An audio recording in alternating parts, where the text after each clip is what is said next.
En el Reino Unido, sin duda, estarán familiarizados con la persecución armada de la policía de Northumbria en julio de 2010 contra Raoul Mowat, un hombre de Newcastle de 37 años, que disparó a 3 personas apenas 2 días después de haber sido liberado de la prisión de Durham. Mowat arremetió contra su expareja Samantha Stobart, su nuevo novio Chris Brown y el agente de policía David Rathband con una escopeta recortada. Brown murió. Stobart resultó gravemente herida y Rathband quedó permanentemente cegado por sus heridas.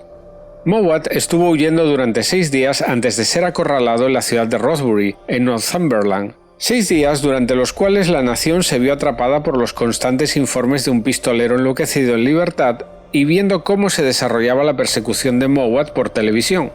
Mowat finalmente se quitaría la vida durante un enfrentamiento con la policía cuando quedó acorralado cerca de la orilla de un río. La búsqueda de Mowat recibió una publicidad masiva y fue la mayor cacería humana de este tipo en los tiempos modernos. Sin embargo, tiene un precursor, aunque 28 años antes, casi exactamente igual, en 1982. En esta persecución también participó un tirador armado que disparó a 5 personas durante un periodo de 17 días antes de quitarse la vida. 3 de los heridos por el pistolero murieron, incluidos 2 agentes de policía en servicio. El rastro de terror comenzó temprano en la mañana del jueves 17 de junio de 1982 en el hermoso lugar de Norwood Edge, un parque rural situado cerca de la carretera B6541 Otley-Bluebird House, cerca de la ciudad comercial de Otley, en el condado de West Yorkshire. El agente de policía David Ian Hyde, un oficial de West Yorkshire de 29 años, había comenzado su turno diurno a las 6 de la mañana de ese día, y una de sus primeras tareas fue verificar los informes diarios de delitos para realizar un seguimiento de cualquier acción pendiente transmitida por el turno de noche. Una de esas tareas fue la entrega de una citación judicial por sospecha de caza furtiva a un hombre que, según se informó, vivía en condiciones difíciles en una camioneta en el área de Norwood Edge. El agente Hyde hizo de este su primer puerto de escala ese día, y debería haber regresado a patrullar relativamente rápido después de una tarea tan simple. Pero cuando Hyde no respondió a varios mensajes de radio dados esa mañana, se envió una patrulla para buscar al oficial pensando que podría estar teniendo problemas con el vehículo o haber sufrido un accidente. Lo que la patrulla encontró provocó el inicio de lo que en ese momento era una de las mayores persecuciones humanas de la historia criminal británica, de un hombre que se convertiría en el hombre más buscado de Gran Bretaña y que sería conocido como el fantasma del bosque. A las 8 de la mañana, una patrulla policial encontró al agente Hyde en un área de picnic en el parque rural Norwood Edge. Yacía muerto junto a la puerta abierta de su propio coche patrulla, con un agujero de bala calibre 22 visible en su frente. Justo fuera del alcance de su mano muerta extendida estaba su portapapeles, que proporcionó a la policía la primera pista. En él, el agente Hyde había escrito: Clive Jones, fecha de nacimiento 18 de octubre del 44. Leeds, matrícula KYF 326P. Rápidamente se descubrió que el número de matrícula pertenecía a un automóvil Citroën de color verde metálico que se había vendido al contado por 475 libras esterlinas en Kingsbury, Londres, en enero de 1982. Clive Jones era la persona que había vendido el vehículo, pero capaz de proporcionar una coartada para el momento del asesinato del agente Hyde, ya que vivía en Londres y se encontraba allí en ese momento. Describió vender el auto a un norteño de cabello oscuro y bien vestido que se llamaba R.D. Carlyle y que acababa de regresar de trabajar en las plataformas petrolíferas. Rápidamente se encontró un testigo que había informado haber visto un Citroën verde metálico estacionado en el lugar de picnic a las 6:35 de la mañana del tiroteo del agente Hyde. En el interior del auto había un hombre desaliñado y sin afeitar con cabello oscuro que estaba profundamente dormido en el asiento del conductor. El cazador furtivo al que el agente Hyde había ido allí para entregarle la citación fue rápidamente encontrado y eliminado de la investigación, y se emprendió una búsqueda del coche y se enviaron descripciones por fax a todas las fuerzas del orden con intentos de rastrear sus movimientos. Sin embargo, el sábado 14 de junio, el Citroën verde fue encontrado abandonado en un campo de maíz cerca del pueblo de Lewisham, a 44 kilómetros de la escena del asesinato del agente Hyde.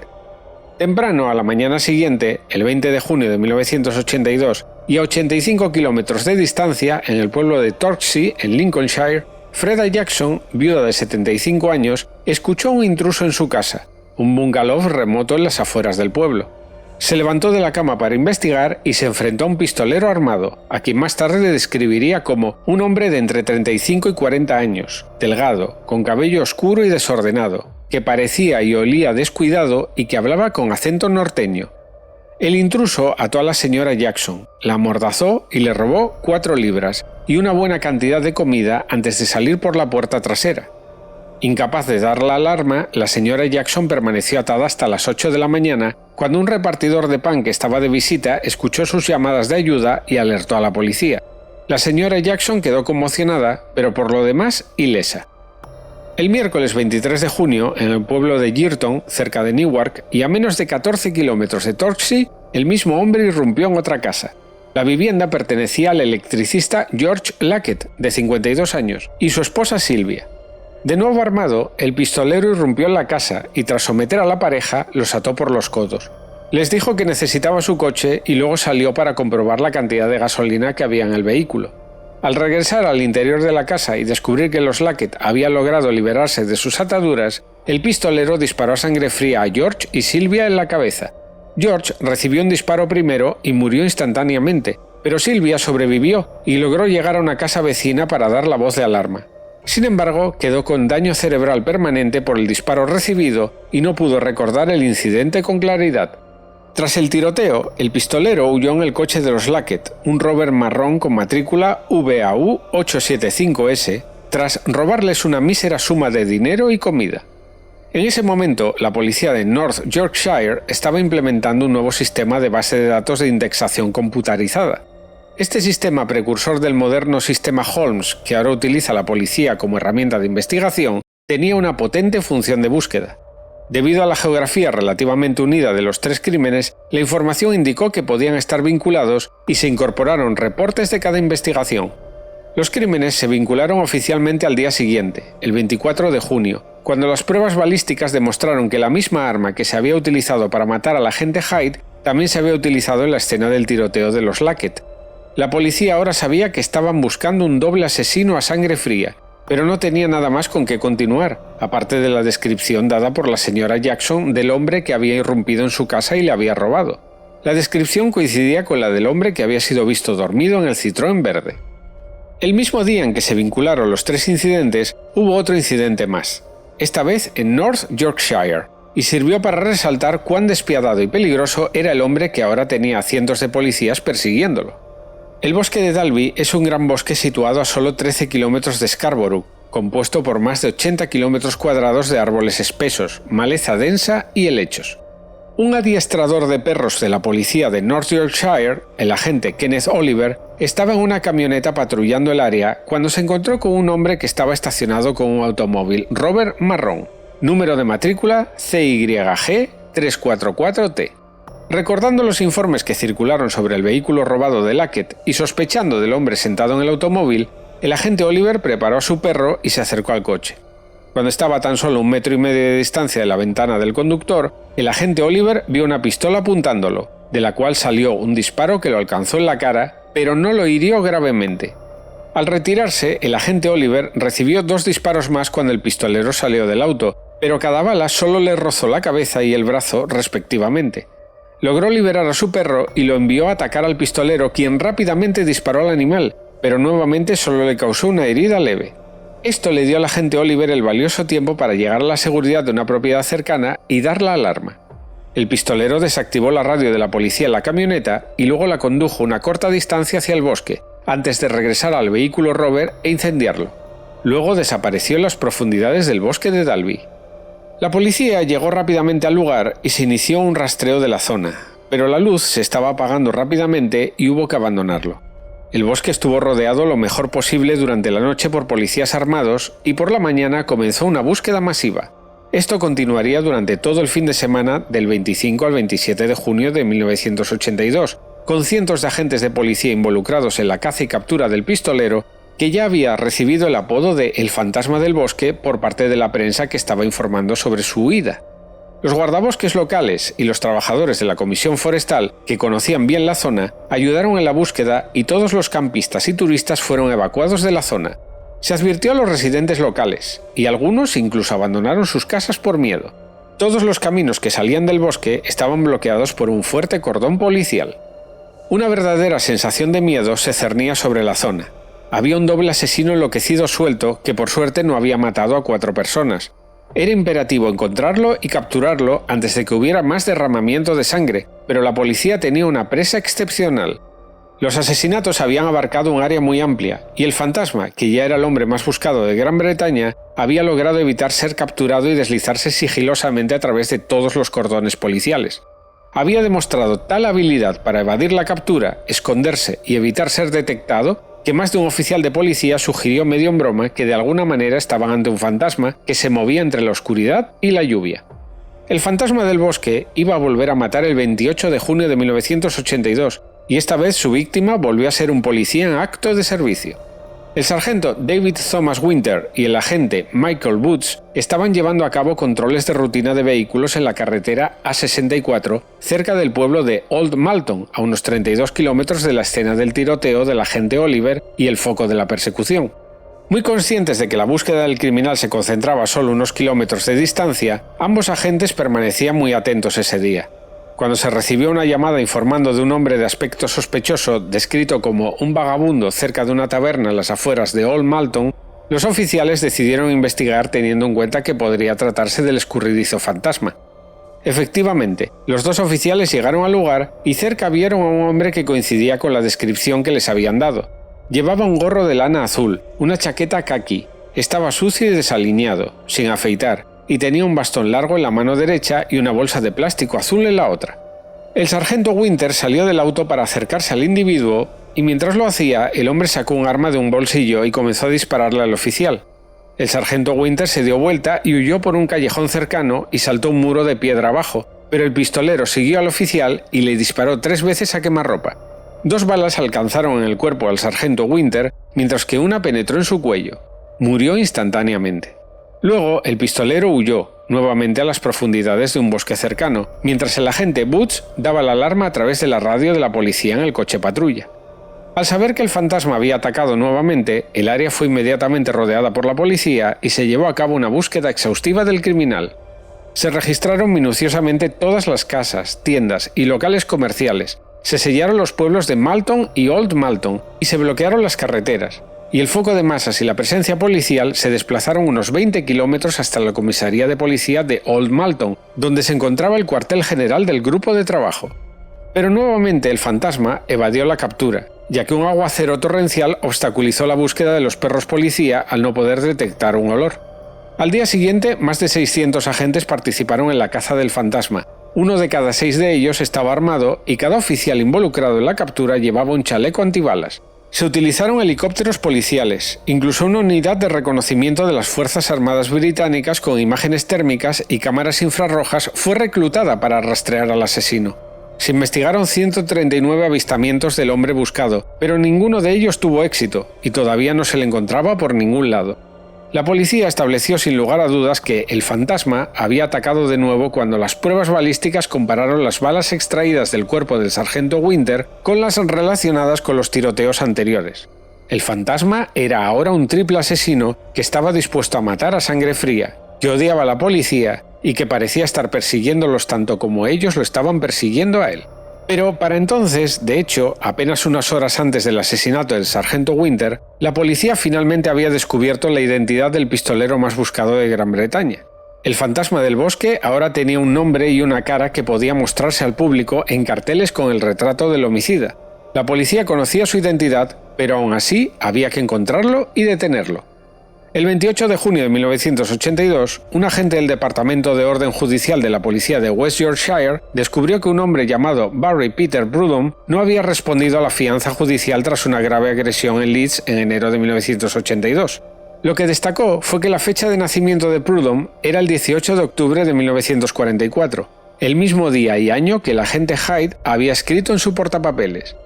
Como la proximidad de un ataque en Leeds y la fecha de nacimiento escrita en el portapapeles parecían una pista realmente sólida, se mostraron fotografías de Prudhomme al oficial de policía que había resultado herido en el tiroteo en Dalby Forest, el agente Ken Oliver, que sin dudar identificó a Prudhomme como el hombre que le había disparado, y las huellas dactilares de Prudhomme coincidían con las tomadas del automóvil Citroën verde abandonado. La policía ahora sabía sin lugar a dudas la identidad del fantasma del bosque. Se envió a la prensa y al público una fotografía de Proudhon con la advertencia de que lo buscaban para interrogarlo en relación con los asesinatos y que debía ser considerado armado y extremadamente peligroso. El miércoles 30 de junio, un experto en supervivencia llamado Eddie McGee, ex instructor del ejército y autor de varios libros sobre métodos de supervivencia, ofreció sus servicios a la policía. Estaba bien entrenado en el arte del rastreo. Había aprendido de las tribus aborígenes de Australia y de las tribus pigmeas de África. La policía aceptó de inmediato su colaboración y McGee y un colega empezaron a rastrear al fugitivo, comenzando en la escena del asesinato del sargento Winter. En el área de Dalby Forest rápidamente se encontró un escondite improvisado que el hombre investigado había estado usando y McGee y su colega siguieron sus huellas los siguientes 3 días por todo Old Malton y áreas de Malton. Muchas de las huellas eran muy recientes. Proudhon no había abandonado el área general, sino que parecía estar jugando al gato y al ratón con la policía. McGee también opinaba que Proudhon estaba al borde del agotamiento debido a que la constante presencia policial lo mantenía en movimiento. La persecución llegó a su final temprano, en la mañana del 4 de julio de 1982, cuando la policía recibió una llamada telefónica de un tal Maurice Johnson de Eastmount, en Malton. Johnson habló con la policía a las 5:45 de la mañana e informó que Proudhon le había retenido a él, a su esposa y a su hijo adulto como rehenes a punta de pistola en su propia casa desde las 5 de la tarde del día anterior. No les había hecho daño a ninguno de los 3, pero los había atado.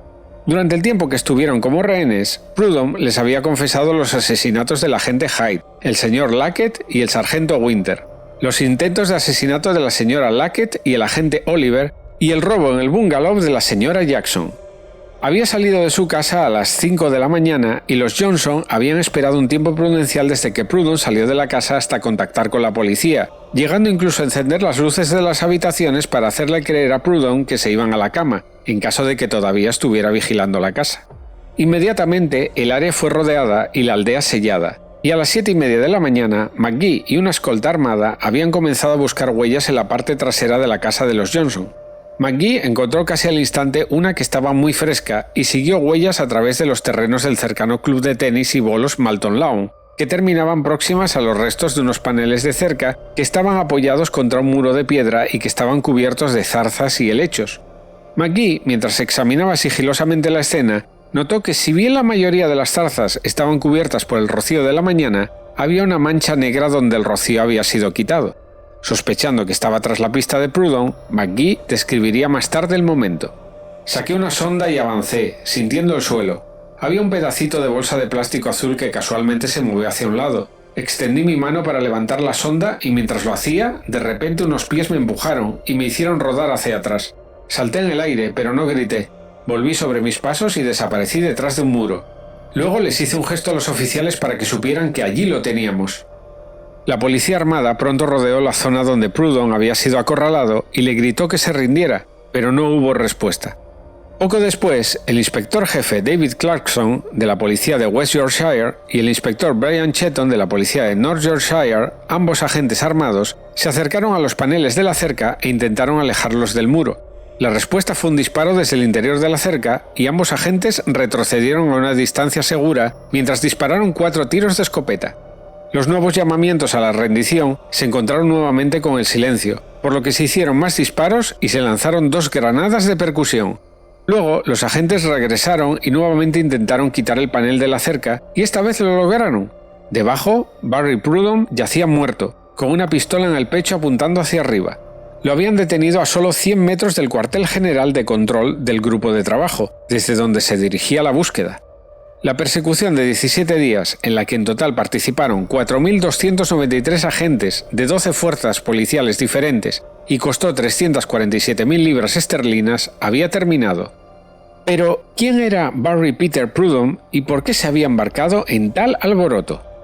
Nacido en 1944 como hijo ilegítimo de la modista Kathleen Edwards y el soldado Peter Curillo, Barry nunca llegó a conocer a su padre. Su madre se casó con un hombre llamado Alex Proudhon en 1949 y Barry tomó el apellido de su padrastro. Pasó sus primeros años en una casa adosada en el número 39 de Grosvenor Place, en Leeds, y se educó en la escuela primaria local de Blenheim y en la escuela secundaria de Minwood. Aunque no fue un gran estudiante, se mostró prometedor en el deporte, donde se le describió como especialmente bueno en el boxeo y en las carreras de fondo. La juventud de Prudhomme estuvo marcada por episodios de actividad criminal menor y travesuras, pero nunca nada demasiado serio o que involucrara violencia, y por lo demás su juventud no fue notable para muchos de sus compañeros de clase y contemporáneos. Al dejar la escuela, Prudhomme logró obtener una titulación profesional como electricista, y según se informa, este era un puesto en el que mostró verdadera promesa y aptitud, y en el que podría haber tenido una carrera exitosa. Se casó con una chica de 21 años llamada Gillian, 2 años menor que él, en octubre de 1965, y tuvieron una hija en 1966 y un hijo en 1970. El año antes de que naciera su vástago, Prudhomme se había inscrito en el 23º Regimiento de Voluntarios del Servicio Aéreo Especial de las Fuerzas Armadas Británicas con base en Leeds, puesto que siempre había sido un entusiasta de las armas de fuego y del ejército. Participó en muchos campamentos y maniobras de fin de semana, y fue descrito como un fanático del fitness, pero debido a que aparentemente no le gustaba la disciplina, le dijeron que no era apto para el servicio aéreo especial. Amargamente decepcionado, Prudhomme aún conservaba su entusiasmo por un estilo de vida mercenario. La policía que registró su casa después de la persecución encontró varios libros de supervivencia, incluido uno llamado No hay necesidad de morir, escrito por un rastreador cuyo nombre era Eddie McGee. Resultó que Prudhomme había asistido al menos a una conferencia dada por McGee sobre el tema de sobrevivir en la naturaleza y vivir de lo que ésta nos proporciona. Dedicado a su familia, Prudhomme trabajó duro para brindarles un estilo de vida bueno y próspero. Trabajó en los campos petroleros de Oriente Medio para mantener a su familia, pero en 1977 su esposa Gillian lo abandonó y se llevó a sus hijos después de haber tenido una aventura con un vecino. Se divorciaron poco después. Una vez finalizado el divorcio, Prudhomme conoció a una chica llamada Carol Francis, que tenía la mitad de su edad, y la pareja adoptó un estilo de vida nómada vagando por el país de un lugar a otro. Ambos solo trabajaban ocasionalmente y ella tomaba empleos esporádicos como camarera, mientras él se empleaba periódicamente en plataformas petrolíferas. Luego, la pareja se fue a Canadá para adoptar el mismo estilo de vida, seguido de un periodo en los Estados Unidos, antes de regresar al Reino Unido y establecerse en una casa adosada en Leeds, no muy lejos de donde Prudhomme había pasado sus primeros años de vida. Fue durante el periodo que pasó en los Estados Unidos que Prudhomme pudo obtener la pistola que usó en su alboroto, una Beretta modelo 71 Jaguar, y la contrabandeó de regreso al Reino Unido en 1981. Según los informes, la pareja discutía mucho y después de que Barry atacara e hiriera gravemente a un automovilista de 54 años con una barra de hierro en enero de 1982, el delito por el que no había respondido a la fecha de la corte, Carol lo dejó y volvió a vivir con su madre. Cuando el nombre de Prudhomme fue revelado por los medios de comunicación como buscado para ser interrogado, Carol hizo este llamamiento al fugitivo. Barry, si eres tú a quien la policía busca en Malton, me gustaría pedirte que te entregues antes de que alguien más resulte herido. Así que por favor, detén esto ahora. Si es a ti a quien buscan, me gustaría que todo esto termine ahora antes de que las cosas empeoren. Así que escucha lo que dice la policía y haz todo lo que digan por el bien de todos. Mientras tanto, el jefe de policía Kenneth Henshaw, del departamento de North Yorkshire, emitió esta otra declaración al público. Bajo ninguna circunstancia nadie debe acercarse a este hombre. Es un individuo peligroso, despiadado e insensible, que no dudará en dispararle a cualquiera. Todo aquel que se acerque a él corre un peligro extremo de ser asesinado. Obviamente es un tirador entrenado. Lo que impulsó a Prudhomme a matar inicialmente nunca se ha determinado con claridad, pero la mente de Barry aparentemente se trastornó después de que Carol lo dejara, y había cavilado y fantaseado durante los meses siguientes hasta que abandonó su casa de Leeds a mediados de junio, armado y mentalmente listo para matar. La investigación que se inició en Scarborough el jueves 7 de octubre de 1982 convocó a varios testigos, incluidos los agentes Oliver y Woods, la señora Sylvia Lackett y varios testigos que habían visto los disparos y se habían encontrado con Prudhomme durante la persecución. Pero quizás fueron las pruebas aportadas por la familia Johnson las que mejor ofrecieron una idea del alboroto de Prudhomme. La señora Bessie Johnson, que había sido rehén junto con su marido y su hijo la última noche del ataque de Prudhomme, contó cómo Barry la había sorprendido en su cocina. Le había apuntado con un arma y le había dicho «¿Sabes quién soy?». Ella respondió que no, y Prudhomme la llevó a la sala de estar a punta de pistola y los ató a ella y a su marido con una cuerda. Luego cocinó un huevo frito y bacon, pero el hijo de los Johnson, de 43 años, apareció y lo sorprendió. Barry lo detuvo e inmediatamente lo ató junto a sus padres y le dijo «Estúpido bastardo, Si hubieras corrido en dirección contraria, te habría disparado. Una vez que los tres estuvieron bien atados y habiéndose visto un boletín de noticias de televisión y enterado de que un rastreador lo estaba buscando, uno a quien conocía y por el que expresaba admiración, Barry les contó a los Johnson sus hazañas durante las semanas anteriores. Bessie Johnson relató cómo Prudhomme había descrito el tiroteo del agente Hyde. Estaba en un claro y había estado durmiendo toda la noche en el auto. Este policía se me acercó y me interrogó. Mencionó algo acerca de que yo golpeé a un hombre con una barra en enero. Iba a arrestarme, así que inmediatamente le disparé. Luego, Prudhomme describió cómo se había mudado a Lincolnshire, irrumpió en la casa de la señora Jackson y la ató, pero sabía que la liberarían a la mañana siguiente cuando llegara el repartidor de pan.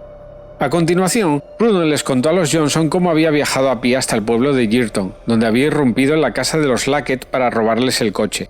Afirmó que había disparado a los Lackett en defensa propia después de que George Lackett le apuntara con un arma. Luego huyó en el coche de ellos, cuya matrícula había sustituido por otra robada, y se dirigió a Bickley Forest, donde se perdió. Esta fue la noche en que Prudhomme intentó matar al agente Oliver, y fue después de esto que Prudhomme se dirigió al área de Malton, viviendo en el bosque durante varios días. Salió de su escondite y entró en una tienda en Old Malton para comprar pan, pero un cliente lo denunció como sospechoso. Ese fue el día en que Prudhomme disparó y mató al sargento Winter. Escuché a un policía gritar: «¡Cuidado, Dave!». El policía trepó una pared y lo alcancé. Pensé, me quedaré con este cabrón, y le disparé. Lo siento en cierto modo, pero no realmente. Era policía, relató Prudhomme a los Johnson. Luego desató las manos de los Johnson y les dijo que se irían unas horas, pero Prudhomme finalmente salió de la casa alrededor de las 5 de la mañana del día siguiente. Había sacado comida de su despensa, que tal vez describió proféticamente como «mi última cena», y se había armado con su pistola y un machete de 2 metros. A lo largo de la noche, cada miembro de la familia Johnson había intentado en vano apelar a Prudhomme para que se entregara, pero en todas y cada una de las ocasiones respondió que nunca dejaría que la policía lo capturara vivo.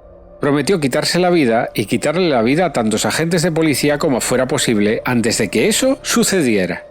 Portaba casi 60 balas en su persona como testimonio de esta afirmación. Sus últimas palabras a los Johnson antes de irse fueron: «Voy a morir, pero no seré el único. No hay ningún lugar al que pueda ir. Gracias por todo». El doctor Sabas, el patólogo que había realizado la autopsia a Prudhomme, notó que los pies de Barry estaban muy hinchados y sangrando, lo que respalda la opinión de que había estado exhausto y la persecución lo había mantenido en constante movimiento.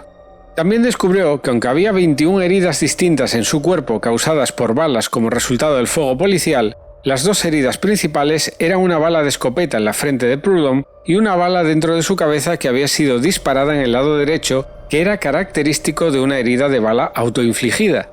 En opinión del Dr. Sabas, cualquiera de las heridas en la cabeza habría causado la pérdida instantánea del conocimiento, pero que la causa más probable de la muerte fue la herida de bala autoinfligida en el lado derecho de su cabeza.